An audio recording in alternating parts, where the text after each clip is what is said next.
Hey nerds, Farmer Jesse here. Welcome to Growers Daily, your daily dose of ecological farming insight. It is Wednesday, November the 19th, 2025, and today we have a great interview in store for you with my buddy, Dan Brisebois. We've had some seed questions come in lately, so I thought I would hit Dan up to help me answer some of them, and as always, he nailed it. So we chat about saving bean seeds that may not be all the way mature yet. We discuss pepper seed saving, carrot seed saving when they bolt the first year, and should you create your own hybrid? We'll see, so let's do it.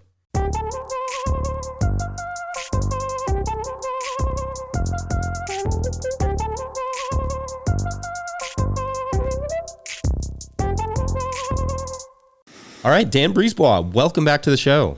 It's so great to be here.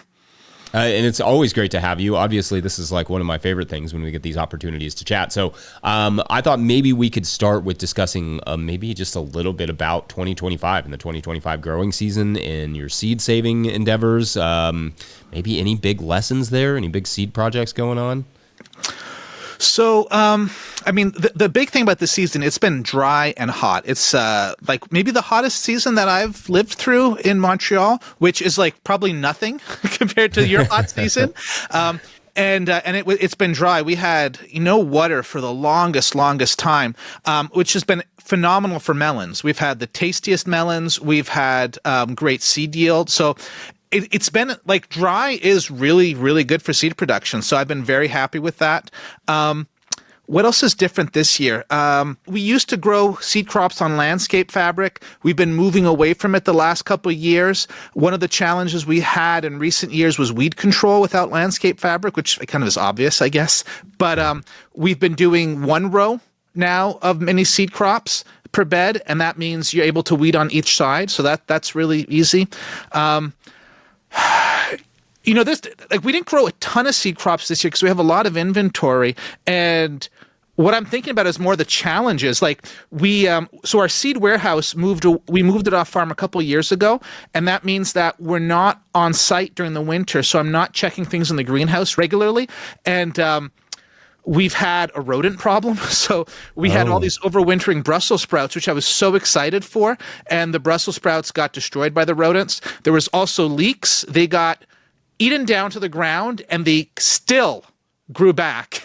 And we got a great seed crop. So that was the silver lining. And so like this year, it's so much easier to overwinter something in a greenhouse. But this year, we potted up all the Brussels sprouts into like 3 or 4 gallon pots, and they're in a cool room somewhere. And I interviewed Matt Bell from Johnny's as a Seed Farmer podcast guest to get some tips before I did it. So that was actually really helped me out. And and maybe like in terms of like a breeding project I was working on this year, I've been working on with poppies a lot the last few years, and I have one strain that is like pink with like kind of like edges of white throughout it.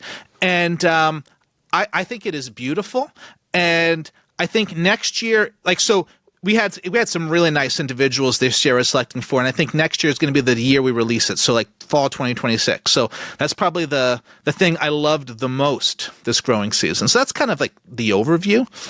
You mentioned one thing in there when you were talking about the landscape fabric and going away from landscape fabric and then using one row for your seeds, as opposed, I assume, to a couple rows in a bed or something like that. Was that a yield decision or was that a cultivation decision? Why just the single row? It's really a cultivation decision. So when you're on landscape fabric and you have multiple rows per bed, you can get pretty good early weed control, and then you can just have the crops grow up and you won't have weeds. You have a couple, but you won't have tons. But when we're on bare ground, I guess the thing is with a seed crop, they get tall. So if you're growing radishes to bunch, you can have 7 rows side by side, and you can like get in there and touch anything. It might not be easy with a hoe, but like it's easy to go in. You can use a tine weeder, but when you're dealing with seed radishes, those plants are 4 foot tall. We put in stakes, and so when we have 2 rows per bed, we can't get into the space between the 2 rows, and so the goal is to have really, really good weed control early on, and then not have to worry about later on. But the reality we've seen the last couple years of bare soil trials is we just can't get it good enough. And so having one row means that we can read really easily on both sides, and we don't have to do like crazy hand weeding afterwards or kind of just accept weeds. Like, it's a lot easier. So that's why we go for one row. I guess I've not considered, there's certain crops that make sense that you would have to sort of trellis, right? Like you're using stakes and then string, presumably, to keep these radishes up. Yep. Yeah, I hadn't thought about that. That all that makes sense to me, because we have that same issue when we try and put 2 rows of like peppers on a bed, which we can do, but getting in between them, it ends up being somewhat of a lost cause by the middle of the season. So yeah, no, that makes sense to me. Are your peppers on bare soil? Yeah, I mean mulched soil, but yes. Usually, well, it's not bare, but it's like decomposed mulch. So oftentimes by the middle of the season, we're getting something growing in there. We sometimes heavily mulch them, but not every season. Just depends on how much mulch we have available to us at that moment. I'd prefer to mulch them every time. I mean, that certainly makes it easier, but doesn't always work out that way, because peppers aren't a huge profit crop for us. Like it's kind of we sell them okay, and I love growing them, but I think it's the I love growing them and eating them part that really keep them in production for us. So is it the yield per plant or the price? Like, what makes them market? We just don't have a huge market for them. We've found here there are people that are interested, but like when we take them to the farmers market, we've got a lot of competition for things like peppers at the farmers market.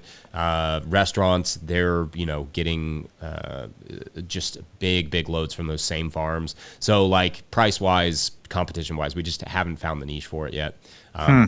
Love growing peppers. It's just it's been tough. Whereas probably for you all, like peppers love Kentucky. Right, like it is just perfect pepper weather here for the most part, but like maybe somewhere where it's a little bit colder and peppers don't grow as readily, that could be a much easier sell for that area. But yeah, for us it's a little challenging. Yeah, like I know we're not talking seed in this specific case, but with peppers, like I think of them as a profitable crop because there's just so many fruit per plant, and we can get a decent price per fruit, so like it pencils out really nicely. We do run a CSA, so we're not competing against other farmers at the same market. Like we put the stuff out, and folks will take a lot of peppers, and so I think like per plant, it's definitely profitable. We don't sell anywhere near as much as we do for tomatoes, but they're I mean, we don't do the bell peppers. We kind of do like the longer Italians. We actually grow a lot of Carmen, the F1 hybrid, as opposed to OP varieties you can keep for seed. But people just love them and they taste delicious. I mean, Carmen, it's hard to argue with that pepper. It's one of the best. When we were running a CSA, we grew a lot more peppers because it was a crop we could use all season and then all the way into November. They'll grow in the field till November, till pretty decent frost here. So yeah, peppers were a big deal for us. Then we'd grow more hot peppers because we could just put those on the table. People could take what they wanted or didn't have to take them. There's certain crops like that are, somewhat CSA crops that work really well in that situation that don't necessarily work at our markets. But you'd also be proud of me because I've still got that pepper going that I got from your farm. That is the I call it the topper popper. But now it's kind of, I've got it where it's somewhat elongated. So it almost, I wonder if at some point it didn't cross with the Carmen because it's kind of long. It's got a really, really nice sweetness to it, but this really kind of beautiful spice as well. So I'm having a hard time deciding what I want it to be, but I just keep selecting and enjoying it. Well, as long as you're enjoying it, that's great. And you can always select a couple individuals that you like and put them into different envelopes and maybe not do something with them sometime or maybe not. But I'm thrilled to hear that because that was a cross between a Scotch bonnet and some kind of capsicum annum. I can't remember what. It was like an accidental cross. And like I've phased those individuals out. So you might have one of the few lines that's really emerged from this. Like it wound up as a dead end for me. There's a couple individuals I really liked, but you just weren't producing seed. So I'm really thrilled to hear that yours is still going. Yeah. Well, at some point I'll have to get some seed back to you so you can actually grow it out and see what you think and see how it's changed. Definitely. Yeah. Yeah, that's very fun. I love saving seed on peppers. Even like I've saved some from Carmen before, and you just get interesting stuff when you grow them the next year. Because like for me, when I'm growing peppers now, because it's not a huge market item, I don't mind getting some interesting stuff out of that plot. So yeah, it's been kind of fun to play around with that a little bit. Yeah, another thing that you said was like the dry is good for seeds. And I was thinking about that in terms of like where I think of most seeds coming from tend to be pretty dry climates. And I'm assuming that's like for the obvious reasons that seeds, once they get wet and dry, like it does decrease their germination. But like, is there other stuff I'm not really thinking about there? I think that's the basic part. Is just when it's dry. Well, I guess it's also it's disease control. Is you don't have disease pressures the same way in a really dry, arid environment. So you can grow seed that's probably fairly disease-free without too much extra, crop protection chemicals. Like seed production does have a lot of pesticides, insecticides, herbicides in it. Not in organic, but in conventional. And so drier means that there's less reliance on certain of those. Yeah, I think that's the big thing about dry. Now, dry doesn't always mean hot. Sometimes there's dry and cool areas. So there's some crops that won't do good in a dry, hot area. Like some of the brassicas, like just like a cauliflower or a broccoli might not love a really hot area that's dry. They might like a more temperate dryness. But when we're dry, in our dry summer, it's still humid. The air is still humid. It's not the same as like out west. There's certain places where it's dry. The air is dry too. Here we still have certain kind of disease problems, even not as bad as if it was raining, but worse than you might in a drier area. Right. It doesn't have to be raining to be humid. We go through that too. We went through it this summer quite a bit, really. Heavy humidity, but dry for 2 full months. But yeah. I mean, the humidity will make a huge difference in terms of bringing in disease. Not as much as rain, but certainly will add to that. Anyway, we're going to take a quick break, and then we're going to take a couple Patreon questions for Dan. BRB. Today's episode is brought to you by High Mowing Organic Seeds. High Mowing Organic Seeds is celebrating their 30th anniversary with 47 fabulous new varieties for 2026. Highlights include downy mildew-resistant cucumbers, a poppy that looks like cotton candy, and 12 new tomato varieties. High Mowing offers more than 750 varieties of certified organic, non-GMO vegetables, flowers, herbs, and cover crops, all trialed for optimal performance in organic growing systems. High Mowing has the professional quality seeds and supportive grower reps to get you from seed to harvest. Visit highmowingseeds.com to request a catalog and use code 26NOTILL, all one word, 26NOTILL, for 10% off your order of $100 or more. That's highmowingseeds.com. Today's episode is also brought to you by Farmhand. Farmers who partnered with Farmhand say they grew an average of 63% this year because it's more than software. Farmhand is your business coach and assistant, helping to sell out, save time, and grow smarter with real data from real farms, shaping websites that convert, campaigns that sell, and fulfillment systems that run smoothly. Curious what that looks like? Meet the founder, Ari, at farmhand.partners/no-till and see the same insights and support the fastest growing farms rely on every week. That's farmhand.partners/no-till. All right, back to the show. All right, so we've got two related Patreon questions for you today, Dan. The first one is from Patreon member Robert, who asks, quote, Jesse, last season I sowed provider green beans in August with the intention of harvesting for consumption. Well, life happens, and I never got around to harvesting. The green beans were in the ground until frost happened. I told myself, let's pick these beans that were then dried out on the plant and throw them in a box and plant next season, 2025. Well, I sowed them in early spring, 2025. I rehydrated them by leaving in a cup of water for 24 hours, and while the germination was spotty, most still germinated and produced. I'm wondering if you track crops that you save seeds from. Example, had bolero carrots in the ground 2025 for much longer than suggested harvest date, and a few went to flower. I left them, and I guess I'm gonna get some carrot seed, ? I don't know. Don't really know what to expect here and appreciate any feedback you provide. Thanks, brother. Go small growers. Hashtag Fat Bush Farms, end quote.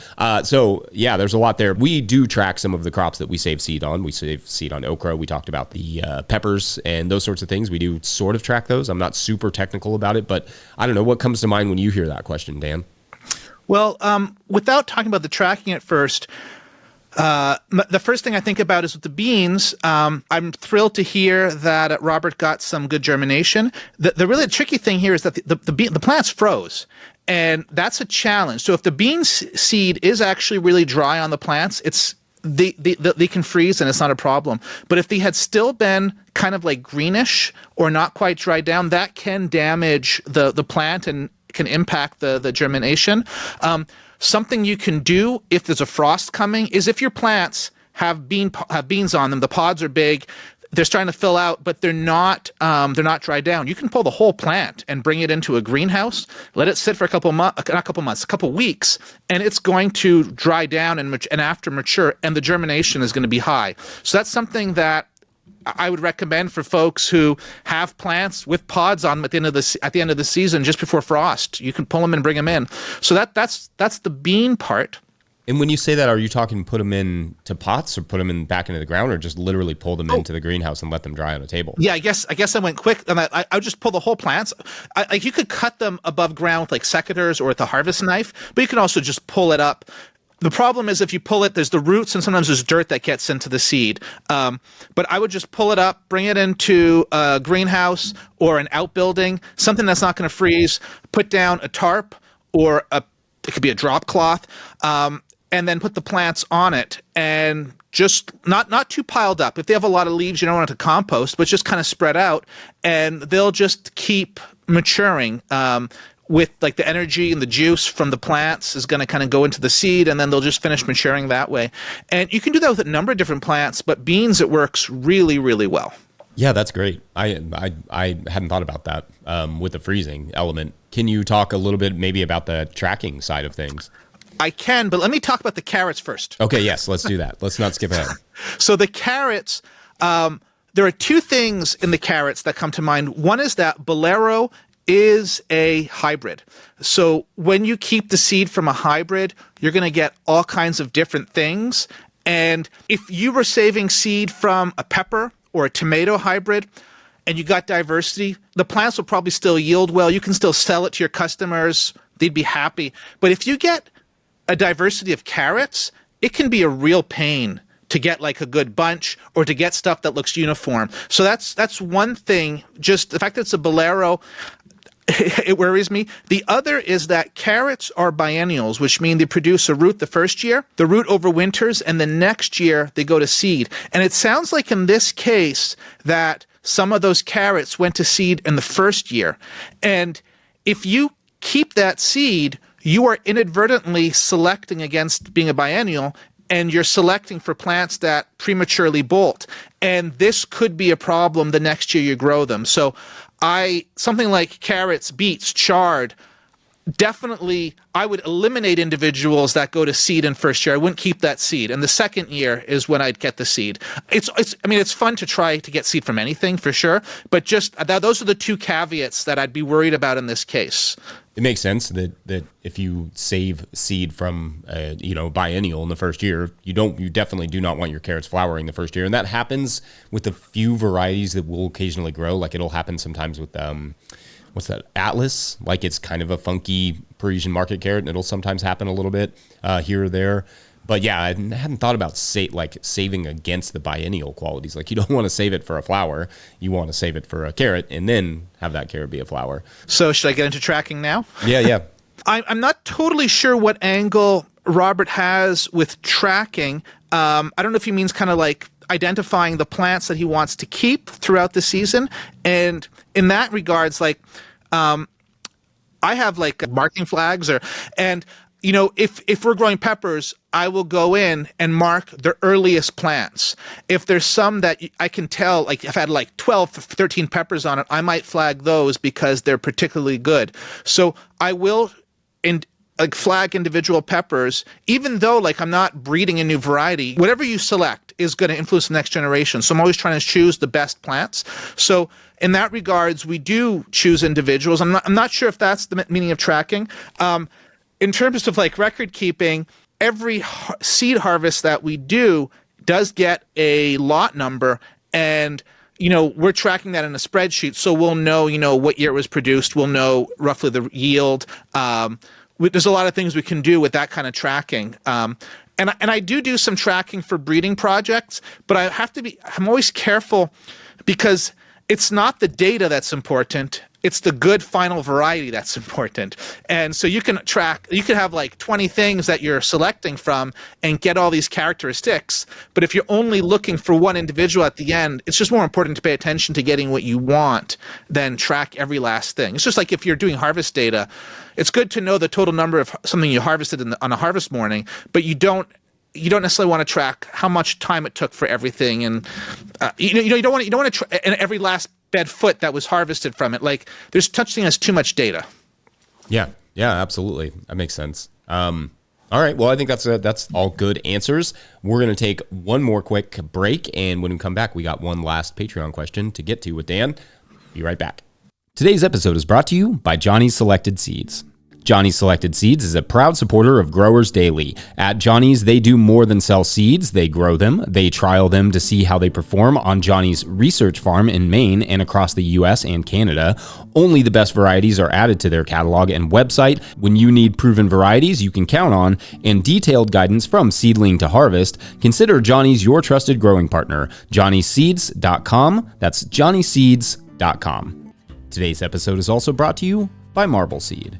The Marble Seed Organic Farming Conference attracts a wide range of regenerative and organic farmers for 3 days of skill development and community building. Farmer Drew Kramer said, "Going to Marble Seed was so invigorating at a time when I needed it most. I picked up tools I'm already using." The conference is the final week in February in La Crosse, Wisconsin. Early registration opens December 4th at conference.marbleseed.org. That's conference.marbleseed.org. All right, back to the show. All right, Patreon question number 2 comes to us from TJ Tillman, who writes, quote, "Hey, Jesse, as I come around to my Patreon anniversary, I have to say I'm still loving all the content. Thank you. I'd love to see some discussion on developing your own hybrid and the process to save and sell your own seed. Anything to be concerned about, and maybe a guest for selling seed internationally," end quote. All right, so discussion on developing your own hybrid. Any thoughts on that? My first question would be, why do you want to develop a hybrid? Is it because you think hybrids are better than open pollinated, or is it you want to be able to control it so nobody else knows, nobody else can produce it, only you can because you have the parent lines? If it's just that you think hybrids are better, you can have a really good open pollinated variety that you select rigorously under good conditions, and it can do well. If you want to control the intellectual property that is a hybrid, hybrid's definitely the way to go. But the thing is, you don't just create a hybrid. Like, you need to have 2 varieties that you can consistently get them to cross, and that you then get something that's worthwhile afterwards. And so seed companies that grow hybrids, they have a number of parent lines, and let's say you have 10 or 20 different tomatoes, they'll try each of them together to see what the results are. And some of them will give better results than others, but that takes years of trialing. And then you have to also have a way to consistently make sure that the right pollen gets to the right ovary. And so with corn, it's easy to cut the tassels off to make sure some plants don't produce pollen. And then if you harvest only the ears on the other, so if on the plant that's going to produce the seed, you cut off the tassels, that everything comes from another variety. With tomatoes, you have to do that by hand. So for breeding a hybrid, that's fine, but like most of the hybrid tomato seed that we buy, it comes from countries where the labor is really, really cheap, because otherwise a tomato variety would be pretty expensive. So those are the concerns. Like, the concerns I would have is just the time to develop the right cross, and then the technology to be able to make sure the cross happens consistently in a large enough volume for a good enough price. I think the crops that are probably the easiest to work with are probably corn and probably squash. Both of those are easy to control what flowers you're going to let go to pollen. And I do know there's a lot of both hybrid corn and hybrid cucurbit seed that's produced in North America. And like even small farms will get contracts to grow hybrid seed for a larger company. So those are the crops I would go for. Other crops, I think I would. I guess it depends what your motivation is. In turn, want me to get into the selling right away, or you want to ask a question or anything about that? No, if you want to get into the selling, I'd be interested on that. So, selling seeds, I guess there's two parts to that question. The first is like just selling the seeds, period. And depending where you are, there's different regulations. In Canada, most seed selling regulations have to do with labeling, but I do know in the US that a number of states that you have to register just as a seed seller, and there might be other federal regulations. So there's that part that to look into. In terms of selling stuff internationally, different countries have different regulations, and so you should figure out what the market is you're trying to tap into, and figure out what the regulations are. Like selling seed to Canada is on the easy side. You know, if it's small seed, it's on the easy side as long as it's like vegetables or flowers. Cereals, or like if it was corn, that's actually going to be tricky. But vegetables and flowers, if it's small seeded, as long as it's under 500 grams, so about a pound, you can ship it without a phytosanitary certificate. If it's large seeded, under 5 kilograms, so it's like spinach or radish, under 5 kilograms, so about like 10 or 11 pounds, that doesn't need a phytosanitary certificate. So it's fairly easy to get sent up here. Though in the last year, things have gotten trickier bringing stuff to Canada with tariffs and that kind of stuff. So there are some hoops to get through, and I can't comment on those because I'm still figuring out what they mean. You know, other countries might be trickier to import into. Or export into, depending how the language works. So I would really look into the countries you have in mind before making a business plan based around that. And do you all sell much? I mean, do you sell much into the States, or is it mostly Canada? Yes, so we're growing in Canada, and 10 years ago, we used to grow a fair amount of seed that we were selling on contract to a number of seed companies in the States. And it was easier then, but it's gotten, so selling seed to the U.S., you always need a phytosanitary certificate, but the Canadian Food Inspection Agency had some fairly easy ways to get them, and it was affordable. It was like $15 for like a seed lot. That's like really, really easy to deal with. But it's gotten more complicated, and selling organic seed to the U.S. or shipping organic seed to the U.S. has gotten even tougher. So we no longer ship seed to the U.S. Like it's just gotten too tough for us to deal with the paperwork. I do know a few folks who grow contracts and deal with U.S. seed companies, and every year there's a little bit of a concern if the regulations have changed, and because like really the last 3 or 4 years have gotten trickier. Some of it's government based, but some of it's also what the certifiers are asking for now. So we don't do it. I didn't realize it had changed so much so rapidly. But yeah, that's really interesting to hear. Dan, I always appreciate your time. I love these conversations. Thank you for everything that you do. And I feel like you're working on something else right now. So the things I'm working at, the public project I am still hosting the Seed Farmer podcast, putting out weekly episodes, but I'm also in the process of running a Seed Farmer mentorship. Or rather, the registrations are open and the mentorship's going to be in January. But this is, what is this? This is my second ever Seed Farmer mentorship. So I did a cohort about 1.5 years ago, and it's just trying to bring seed growers, either experienced who are just jumping into it, or folks who've been doing it for a bit and trying to get better, just trying to get them to get their seed growing to the next level. And the mentorship's based around 7 modules. The first is kind of like more like basics, but then there's like record keeping and keeping track of that. There's germination tests, inventory management, crop planning, on-farm breeding, selling, distributing seeds, and then also, of course, seed harvest and cleaning. the focus is, I mean, we definitely get into the seed harvest and cleaning, but it's like all the other stuff that there's not a lot of information out there. That's what I'm trying to tackle with this. And so that's what I'm doing right now is this seed farmer mentorship.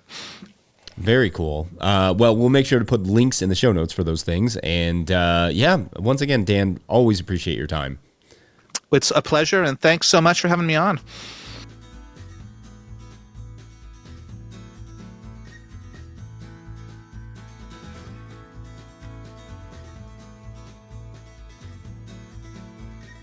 All right. How awesome was Dan? How awesome is Dan every single time? Love that guy. Always a joy to chat with him. We will put links for Dan's work in the show notes. Otherwise, don't forget, No Till Growers is now officially a nonprofit 501c3, so donations are tax deductible and greatly appreciated. It's almost the end of the year. You could start thinking about those tax breaks, and why not No Till Growers? Please make sure to like and subscribe and or follow wherever you are getting this podcast. That is a very easy way to help us out, and we really do appreciate it. Enormous thank you to all of our show sponsors, and if you'd ever like to sponsor the show, you could reach out to Farmer Michelle at notillgrowers.com. Huge shouts to Willie Breeding for the theme music and Mike Hilbert for the production help and editing. Also, shouts to Epidemic Sound for the background music that you can hear. Pick up a hat or a copy of my book, The Living Soil Handbook, at notillgrowers.com to support our work.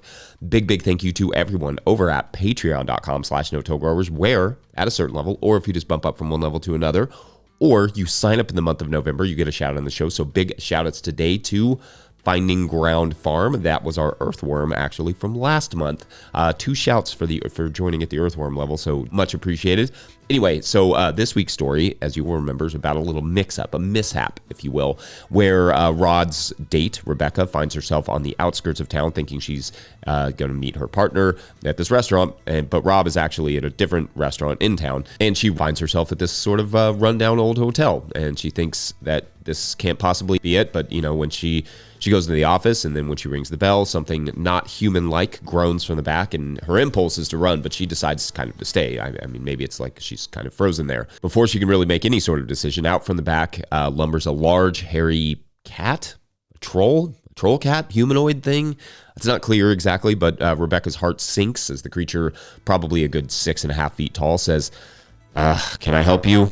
Stuttering, Rebecca says, "Is there a restaurant here?" Now, the troll cat thing looks at Rebecca incredulously. "Ma'am, does it look like there's a restaurant here? You," he says, "are probably the first person to come here in a long time, and I don't know that anybody has ever asked for a restaurant, but usually it's just the others who come." Rebecca pauses. "The others?" she asks. The troll cat laughs. Such a human question. "Yeah, the others. And that is for tomorrow on The Others." Yep. All right. Thanks for watching and or listening. We'll see you then. Bye.